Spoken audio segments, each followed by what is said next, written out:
मंच पर उपस्थित तेलंगाना भारतीय जनता पार्टी के अध्यक्ष श्रीमान जी किशन रेड्डी जी, भारतीय जनता पार्टी का प्रदेश का नेतृत्वगण, समाज के विभिन्न वर्गों से मंच पर विराजमान महत्वपूर्ण नागरिकगण और आज इस कार्यक्रम में आए हुए सभी हैदराबाद के अलग अलग समाज के अलग अलग वर्गों के प्रतिनिधिगण, आप सभी को नमस्कार, वंदे मातरम।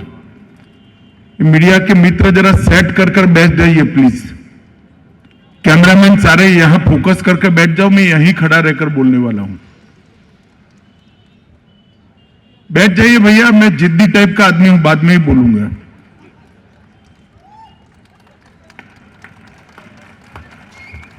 पुलिस वाले भी जरा पूरा कॉरिडोर खाली कर दो, कुछ नहीं होने वाला है यहां। पुलिस के मित्र भी जरा साइड में हट जाए और बीच में खड़े हैं वो भी स्थान ले ले जरा। मित्रों, आज एक संयोग है, बहुत समय पहले कार्यक्रम का तय हो चुका था, परंतु कल ही इलेक्शन की घोषणा हुई और आज मैं आप सबके बीच में हैदराबाद में तेलंगाना की राजनीति में आप सबके बीच में हूं। जब किशन जी ने बताया कि अलग अलग समाज के लोग, बुद्धिजीवी लोगों के साथ मुझे बातचीत करनी है, मुझे लगा कोई हॉल के अंदर कार्यक्रम आयोजित करा होगा, परंतु एक लॉन में कर दिया है। थोड़ी असुविधा आप लोगों को हो रही है। सबसे पहले पार्टी की ओर से आपको जो असुविधा हो रही है, इसके लिए मैं क्षमा प्रार्थना कर मेरी बात की शुरुआत करना चाहता हूं। मित्रों, आने वाले दिनों में तेलंगाना की जनता ने तय करना है कि अगले 5 साल तक तेलंगाना का शासन किस व्यक्ति के हाथ में रहेगा, किस पार्टी के हाथ में रहेगा। और कुल मिलाकर तेलंगाना के सामने 3 ऑप्शन है। एक भारतीय जनता पार्टी है, दूसरा कांग्रेस पार्टी है और तीसरा अभी जो तेलंगाना में शासन कर रहे हैं चंद्रशेखर राव जी की पार्टी है। ये तीनों पार्टियों के बीच में से तेलंगाना की जनता ने तय करना है कि आने वाले 5 साल तक तेलंगाना का शासन किसको देना है। इसकी बात करने से पहले मैं थोड़ा आप लोगों को 10 साल पीछे ले जाना चाहता हूं। 2013 का देश का परिदृश्य मैं आपको याद कराना चाहता हूं। 2013 में इस देश में कांग्रेस के नेतृत्व में यूपीए की सरकार थी और ये सारी वंशवादी पार्टियों का एक जमघट 10 साल से देश पर शासन कर रहा था। और 10 साल के बाद 2013 में इस देश की स्थिति क्या थी? 2013 में इस देश की स्थिति, पूरे देश के अंदर एक अविश्वास फैला था कि भारत का कल क्या होगा। 12 लाख करोड़ के घपले, घोटाले, भ्रष्टाचार एक के बाद एक कांग्रेस शासन के कहीं हाई कोर्ट के द्वारा, कहीं सुप्रीम कोर्ट के द्वारा बाहर आ रहे थे और एक भारी अविश्वास का माहौल बन गया था कि हमारी सिस्टम पूरी कोलैप्स हो गई है क्या। देश की सुरक्षा का कोई ठोर ठिकाना नहीं था। दिल्ली की, देश की राजधानी दिल्ली में भी महिलाएं सुरक्षित नहीं थी। आंतरिक सुरक्षा पूरी तरह चरमराई हुई थी। आए दिन पाकिस्तान के आतंकवादी देश के अंदर घुसकर बम धमाका करते थे, जवानों के सर काट कर ले जाते थे दिल्ली की सरकार में मौनी बाबा मनमोहन सिंह उफ नहीं कर सकते थे, कोई पत्ता नहीं हिलता। विदेशों के अंदर देश की साख नीचे नीचे नीचे नीचे जा रही थी।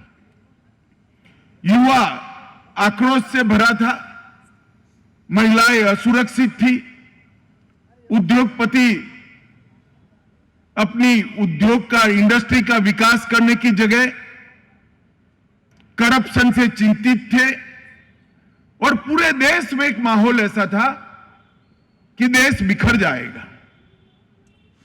2014 में भारतीय जनता पार्टी ने तय किया कि उस वक्त के गुजरात के मुख्यमंत्री नरेंद्र मोदी जी के नेतृत्व में हम चुनाव लड़ेंगे और लोकसभा का चुनाव मोदी जी के नेतृत्व में लड़ा जाएगा। और 2014 में इस देश की जनता ने एक बहुत बड़ा फैसला किया। 30 साल के बाद अस्थिरता का माहौल खत्म कर किसी एक पार्टी को पूर्ण बहुमत दिया और मोदी जी के नेतृत्व में भारतीय जनता पार्टी की एनडीए की सरकार बनी। और मित्रों, इस घटना को 9 साल हो गए। 9 साल के बाद आज देश की स्थिति क्या है? जो देश घपले, घोटाले, करप्शन से आशंकित था, आज 9 साल में हमारे विरोधी भी नरेंद्र मोदी जी पर भ्रष्टाचार का एक भी आरोप न लगा पाए। इस प्रकार से भारत सरकार चलाने का काम हमने किया है। आंतरिक सुरक्षा आजादी के बाद कभी भी इतनी मजबूत नहीं थी, इतनी आंतरिक सुरक्षा भारत की मजबूत हुई। 9 साल के अंदर पुरानी आदत पड़ी थी कांग्रेस शासन की, पाकिस्तान को अंदर घुसकर बड़े बड़े धमाके करने की। उरी और पुलवामा में 2 कांड किए, दोनों कांड में सर्जिकल स्ट्राइक और एयर स्ट्राइक कर पाकिस्तान को ऐसा मुंह तोड़ जवाब दिया कि आज वो सारे अपने जगह पे एक ठिकाने पर बैठे। जो दुनिया में कभी भारत के प्रधानमंत्री जाए तो उस देश के राष्ट्राध्यक्ष के कैलेंडर में उसका उचित स्थान नहीं होता था। विदेशों में वो भारत का सम्मान G20 के वक्त हमने देखा था। राष्ट्रपिता महात्मा गांधी की समाधि पर देश के 20 से ज्यादा देशों के राष्ट्राध्यक्ष एक साथ सम्मान देते थे। उस वक्त हर भारतीय का छाती गज गज फूल गया। दुनिया में कोई भी समस्या हो, चाहे ग्लोबल वार्मिंग हो, चाहे पर्यावरण का मसला हो, चाहे सोलर अलायंस बनाना हो, चाहे ग्रीन एनर्जी की बात करनी हो, चाहे टेररिज्म के खिलाफ एक साझा लड़ाई लड़नी हो, हर जगह पे भारत के प्रधानमंत्री क्या बोलते हैं इसकी दुनिया राह देखती है। और भारत के प्रधानमंत्री जो बोलते हैं उस रास्ते पर दुनिया के काफी देश आज चलने के लिए तैयार हो गए। देश का अर्थतंत्र पॉलिसी पैरालिसिस के कारण चरमराया हुआ था। अटल जी इस देश के अर्थतंत्र को 11वें स्थान पर छोड़कर गए थे। 10 साल तक अर्थशास्त्री मनमोहन सिंह जी ने शासन किया। उन्होंने एक बहुत बड़ा उपकार किया कि देश के अर्थतंत्र को 11वें नंबर से 10वें नंबर पर नहीं जाने दिया, 11 नंबर संभाल कर रखा। नरेंद्र मोदी जी प्रधानमंत्री बने और प्रधानमंत्री बनने के बाद 9 साल के अंदर इस देश का अर्थतंत्र 11वें नंबर से 5वें नंबर पर पहुंचा है। और मुझे पूरा भरोसा है कि 3 साल के अंदर दुनिया की तीसरी बड़ी अर्थव्यवस्था भारत बनेगा, इसमें किसी को शक नहीं।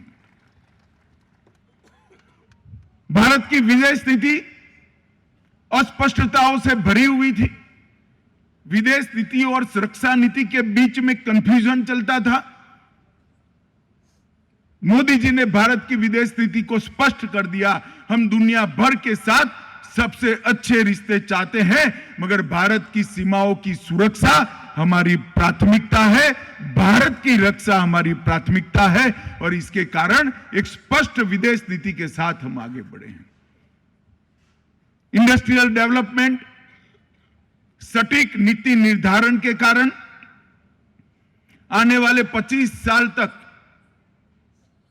जो क्षेत्र दुनिया के अर्थतंत्र की दिशा तय करने वाले हैं, चाहे वो सोलर एनर्जी की बात हो, इलेक्ट्रिक व्हीकल की बात हो, ग्रीन हाइड्रोजन के प्रोडक्शन की बात हो, ड्रोन टेक्नोलॉजी हो, अंतरिक्ष के विज्ञान का उपयोग कर अर्थतंत्र को गति देने की बात हो, हर क्षेत्र के अंदर भारत ने आज पायोनियर स्टेटस प्राप्त कर लिया है और इस लिंब पर, इस नींव पर आने वाले 25 साल में हम दुनिया का प्रमुख अर्थतंत्र बनने जा रहे हैं। इतने स्टार्टअप और इतने यूनिकॉर्न स्टार्टअप दुनिया कल्पना नहीं कर सकती थी। भारत 9 साल के अंदर इतने यूनिकॉर्न स्टार्टअप प्राप्त कर सकता है क्या? आज भारत के युवाओं को विश्व के युवाओं के साथ स्पर्धा करने के लिए एक मजबूत मंच, एक मजबूत प्लेटफॉर्म देने का काम नरेंद्र मोदी जी ने किया है, हमारे प्रधानमंत्री जी ने किया है। ये 9 साल के अंदर देश की परिस्थिति के अंदर आमूलचूल परिवर्तन हुआ। क्यों हुआ?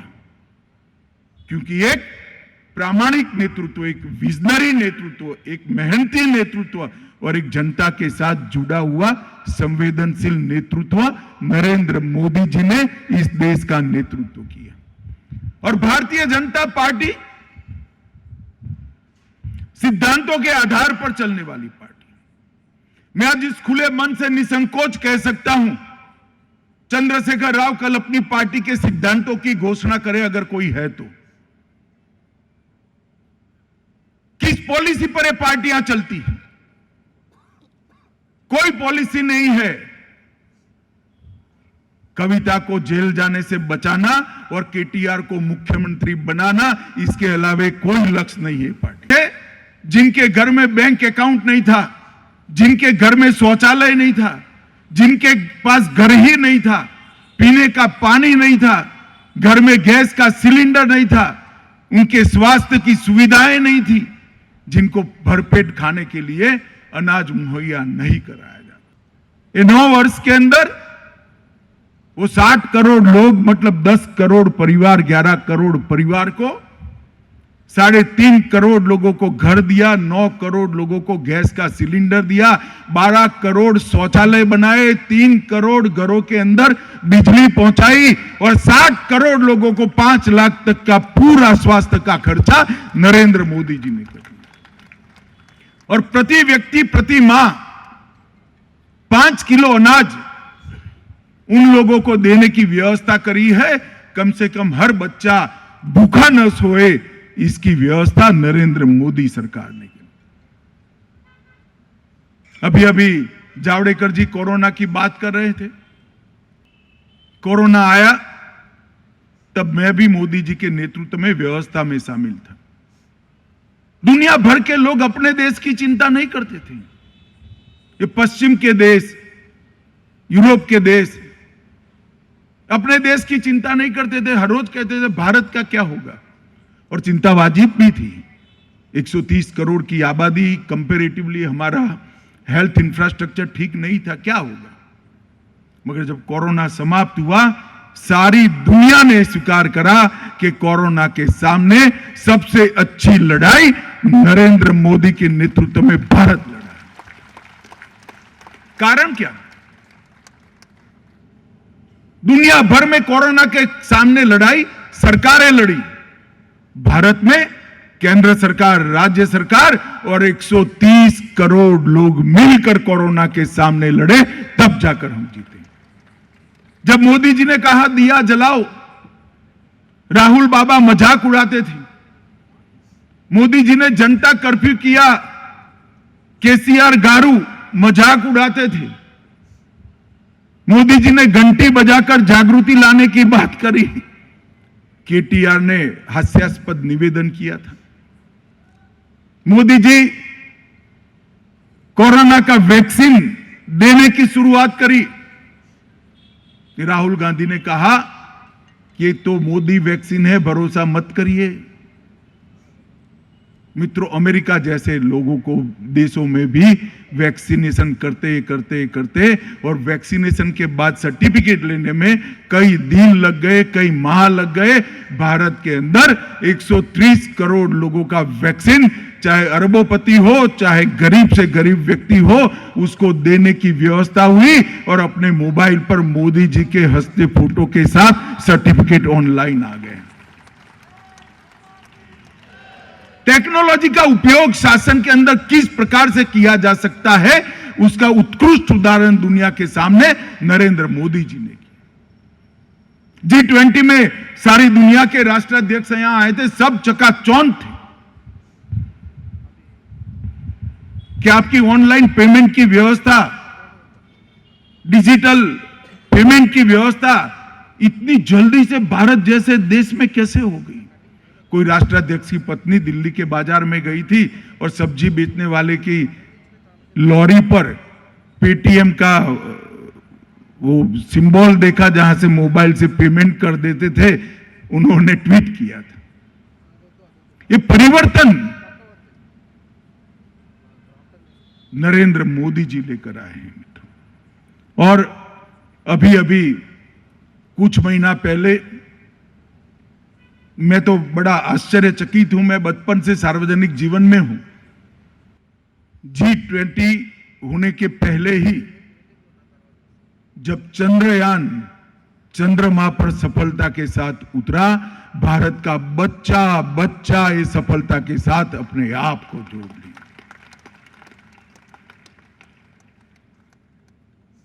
हर आदमी का, हर बच्चे का, हर महिला का हृदय गर्व से भर गया कि भारत चंद्रमा पर पहुंच गया। मैंने इतने लंबे सार्वजनिक जीवन में ऐसा माहौल नहीं देखा था। 1986 में जब कपिल देव के नेतृत्व में वर्ल्ड कप जीते थे, तब शायद ऐसा कुछ माहौल बना था। उसके बाद पहली बार चंद्रयान का माहौल दिखा। मैं आज आपको एक मेरा निजी अनुभव कहना चाहता हूं। चंद्रयान हो गया, होने के सफल लैंडिंग हो गई, होने के बाद आधे घंटे बाद मैं एक मंदिर में जहां हर रोज मैं जाता हूं, वहां दिल्ली दर्शन करने के लिए गया, हनुमान जी का धन्यवाद करने के लिए गया। बाहर एक माई सालों से वहां भिक्षा मांगती है, मैं 2012 से देख रहा हूं। दिन अच्छा था, मैंने बोला आज माई को भिक्षा दे, तो मैंने माई को कुछ देने का प्रयास किया। उन्हें कहा साहब आज कुछ नहीं लेना है। मैं को क्यों माई, क्या हो गया? क्या चंद्रयान पर हमारा, चंद्र पर हमारा यान पहुंच गया, आज भिक्षा नहीं मांगनी। ये संतोष जो है देश के नागरिक को देश के विकास के साथ, देश की सिद्धियों के साथ जोड़ने का काम नरेंद्र मोदी जी ने किया है। G20 के अंदर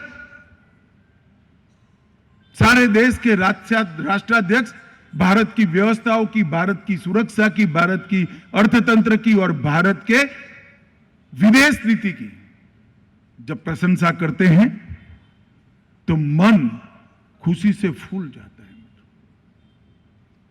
और अभी अभी नई पार्लियामेंट का लोकार्पण और नई पार्लियामेंट में पहला बिल इस देश की मातृशक्ति को 33% रिजर्वेशन देने का मोदी जी लेकर आए। पूरी दुनिया आश्चर्यचकित है कि भारत जैसे देश में सर्वानुमत से, इतनी सरलता से विमेन रिजर्वेशन कैसे हो सकता है। मगर कहते हैं ना, दम है तो सब कुछ मुमकिन होता है। बच्चे इसीलिए नारा लगाते हैं, मोदी है तो मुमकिन है। मित्रों, कई ऐसे मसले जो देश को सालों से अटके हुए थे और मेरी आयु के लोग ऐसा सोचने लगे थे कि यह कभी होगा या नहीं होगा। देश का संविधान बना तब से ये देश की मन की इच्छा थी, हर नागरिक की इच्छा थी कि धारा 370 समाप्त हो जाए और कश्मीर इस देश के साथ हमेशा के लिए जुड़ जाए। और इतनी बड़ी ऐतिहासिक गलती, मोदी जी को आपने दूसरी बार प्रधानमंत्री बनाया, मोदी जी ने हंसते हंसते पार्लियामेंट में 5 अगस्त 2019 को धारा 370 समाप्त कर दी। और कश्मीर में एक साल के 1,80,00,000 पर्यटक जाते हैं और कश्मीर में आतंकवाद समाप्ति के कगार पर खड़ा है। जो लोग कहते थे धारा 370 को हाथ लगाओगे खून की नदियां बह जाएगी, खून की नदियां छोड़ो, किसी की कंकर चलाने की हिम्मत नहीं हुई है, कंकर चलाने की। साले सो हम राह देखकर बैठे थे 550 साल से कि अयोध्या में जहां प्रभु श्री राम का जन्म हुआ था वहां भव्य राम मंदिर बनना चाहिए।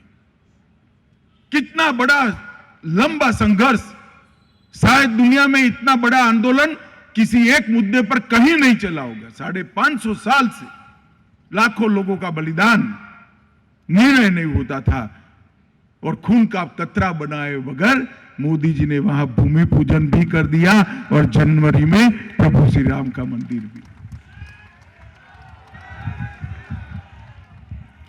सर्जिकल स्ट्राइक हो या एयर स्ट्राइक हो, ये सारी चीजें पहले अमेरिका और इजराइल के लिए रिजर्व मानी जाती थी।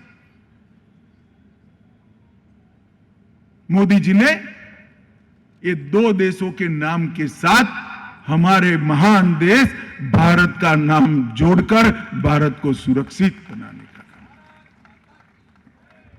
और ये सारा इसलिए हो सका है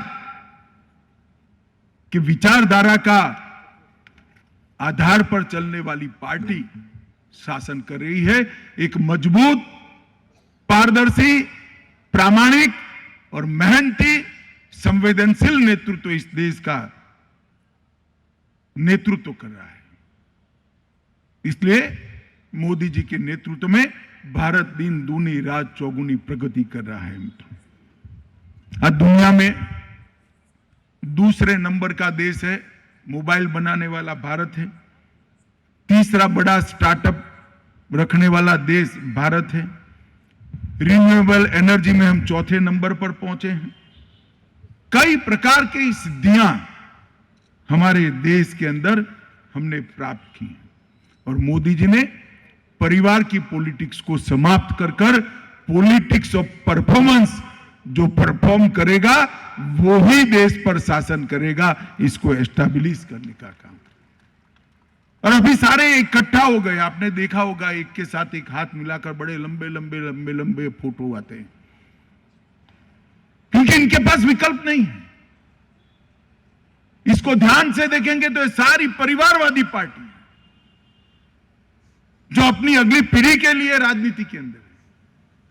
हम अगली पीढ़ी के लिए राजनीति में नहीं है, भारतीय जनता पार्टी राजनीति में है तो भारत माता को विश्व में सबसे पहले स्थान पर पहुंचाने।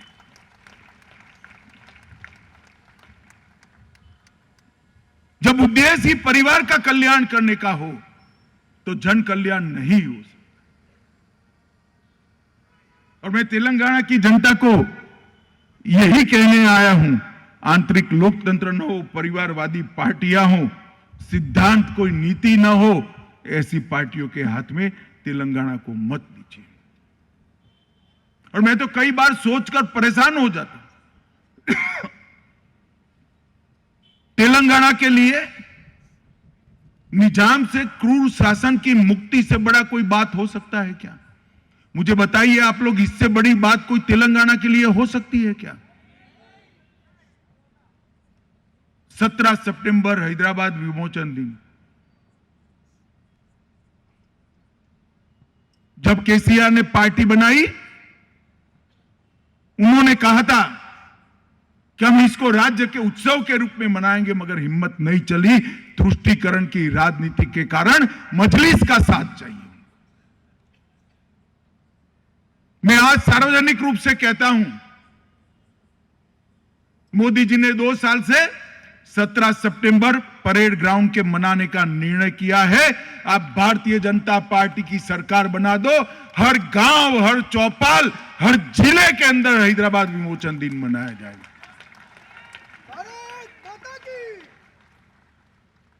तेलंगाना की आजादी पर, भारत की आजादी पर आप गर्व नहीं कर सकते? किस प्रकार की तुष्टीकरण की, अपीसमेंट की पॉलिटिक्स, वोट बैंक की इतनी अहमियत तो हो सकती है क्या? और अगर यही है तो इसके आधार पर बैठे हो, इसका सपोर्ट लेकर बैठे हो, कैसे तेलंगाना का आप भला कर सकते हो? हैदराबाद शहर का भला कैसे हो सकता है? अरे मैं तो भाग्य लक्ष्मी माता के दर्शन करने गया, उन्होंने कहा कि ये यहां आकर एटमॉस्फेयर बिगाड़ रहे। केसीआर बाबू, मेरा भाग्य लक्ष्मी माता के दर्शन करने से एटमॉस्फेयर नहीं बिगड़ता है, तेलंगाना का भाग्य अच्छा होता है। किस प्रकार की सोच के साथ ये लोग आगे बढ़े हैं?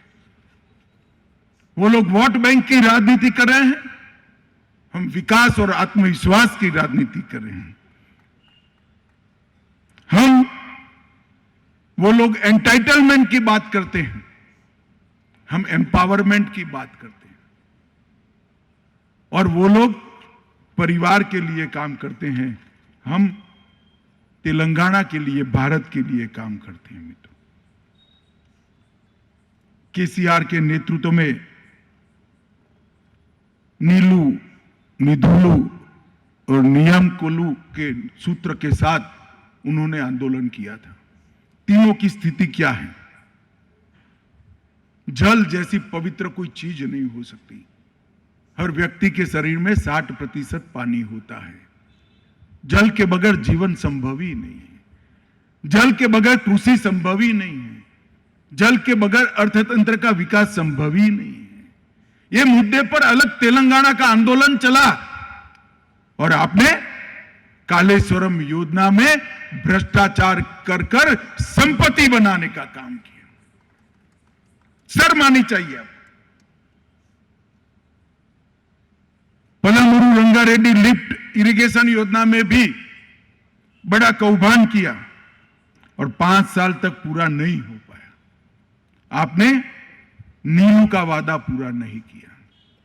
आपने निधुलू की बात करें, धन की बात करें, तो तेलंगाना को, जब तेलंगाना राज्य बना, जब 400 करोड़ सरप्लस था, रेवेन्यू सरप्लस स्टेट था, और आज टोटल 7.5 लाख करोड़ का ऋण तेलंगाना जैसे छोटे राज्य के सर पर डाल दिया है।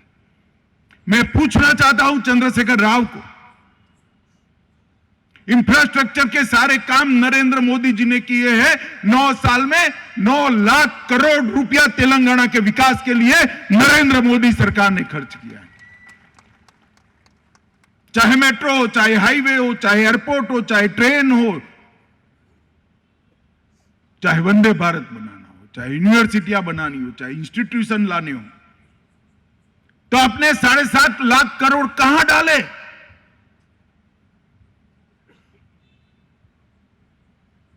हर गरीब को अनाज मोदी जी भेज रहे हैं। गैस का सिलेंडर मोदी जी ने बेचा, शौचालय मोदी जी ने बना कर दिया, रोड मोदी जी ने बनाए, मेट्रो, ट्रेन और वंदे भारत मोदी जी ने बनाया, एयरपोर्ट का एक्सपेंशन मोदी जी ने किया। तो आपने 7.5 लाख करोड़ कहां डाले? इसका हिसाब तेलंगाना का युवा आज आपसे मांग रहा है, लेकर जाना। और रोजगार की बात करें तो एक बार मेरा केसीआर से विनंती है कि अपने दोनों घोषणा पत्र को एक बार सार्वजनिक रूप से हैदराबाद की एक आम सभा में पढ़ ले, हिम्मत है तो।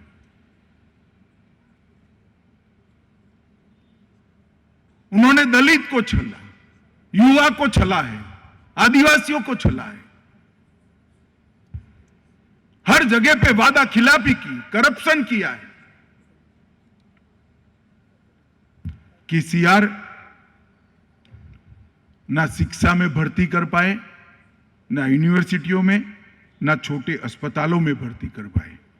रोजगारी का वादा आपने, रोजगारी के वादे पर आप फेल हो गए हो केसीआर साहब। आपको तेलंगाना की जनता से वोट मांगने का कोई अधिकार नहीं है। मित्रों, इसीलिए मैं आज आप सबके सामने आया हूं। आप सब लोग, आपका सिर्फ एक वोट नहीं है, आपका मत, आपका वोट अनेक लोगों का मार्गदर्शन करने वाले वोट के, आप समाज के अंदर एक विशिष्ट स्थान रखने वाले लोग हैं। एक डॉक्टर होता है तो खुद तो सोचता ही है, साथ में हजारों लोगों को मार्गदर्शन भी करता है। एक शिक्षक होता है तो सैकड़ों लोगों का मार्गदर्शन करता है। आपकी जिम्मेदारी है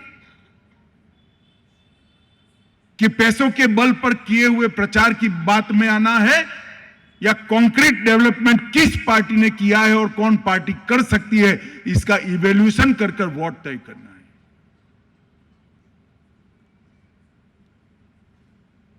क्या मोदी जी के नेतृत्व में महान भारत बनाने की यात्रा में तेलंगाना जुड़ना है, या केसीआर के बेटे को मुख्यमंत्री बनाने के लिए जो पार्टी काम करे इसके साथ जुड़ना है? और केसीआर हर सप्ताह एक अफवाह चला देते हैं कि हम एनडीए में जाएंगे, हम ये करेंगे। मैं सार्वजनिक रूप से हैदराबाद की जनता के सामने कहकर जाता हूं, हमारा केसीआर के साथ कभी बैठना नहीं हो सकता। जो मजलिस के साथ है उसके साथ भारतीय जनता पार्टी कभी नहीं जा सकती, कभी नहीं जा सकते। जो भ्रष्टाचार कर रहे हैं, जो परिवारवादी, उनके साथ हम नहीं जा रहे। अरे केसीआर बाबू, काहे को झूठ बोल रहे हो? आपके विरोधी वोट में बंटवारा करने के लिए कांग्रेस मजबूती से लड़ने का नाटक कर रही है कि कांग्रेस नहीं चाहती कि यहां से केसीआर का शासन जाए। केंद्र में शायद कुछ कम पड़ जाए तो केसीआर इनकी मदद करे, मगर आप दोनों निराश होने वाले हो। केंद्र में फिर से 2/3 बहुमत के साथ नरेंद्र मोदी की सरकार में।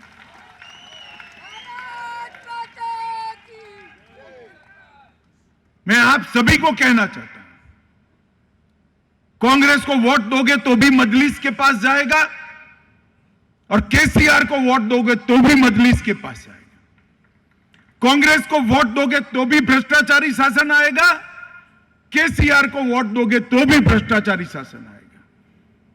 कांग्रेस को वोट दोगे तो भी परिवार की पार्टी चलेगी, केसीआर को वोट दोगे तो भी परिवार की पार्टी। अगर मजलिस से निजाज पानी है, भ्रष्टाचार विहीन शासन प्राप्त करना है और तेलंगाना का कल्याण करने वाली सरकार लानी है, तो एकमात्र रास्ता है नरेंद्र मोदी के नेतृत्व में कमल फूल की भारतीय जनता पार्टी की सरकार। और मैं इसलिए आज हैदराबाद के सुग्न जन मेरे सामने बैठे हैं, इस सबको करबद्ध विनंती करने आया हूं कि चुनाव की घोषणा हो चुकी है। कई बार एक फैसला दशकों के लिए, राज्य के लिए महत्वपूर्ण होता है। इतना महत्वपूर्ण चुनाव है, तो मेरा आप सभी से निवेदन है कि मोदी जी पर भरोसा करिए, भारतीय जनता पार्टी को तेलंगाना में सरकार बनाने का मौका दीजिए। हम तेलंगाना को भारत का सबसे अच्छा राज्य बनाने के लिए पूरा प्रयास करेंगे। मेरे साथ बोलिए, भारत माता की, भारत माता की, भारत माता की, वंदे वंदे वंदे।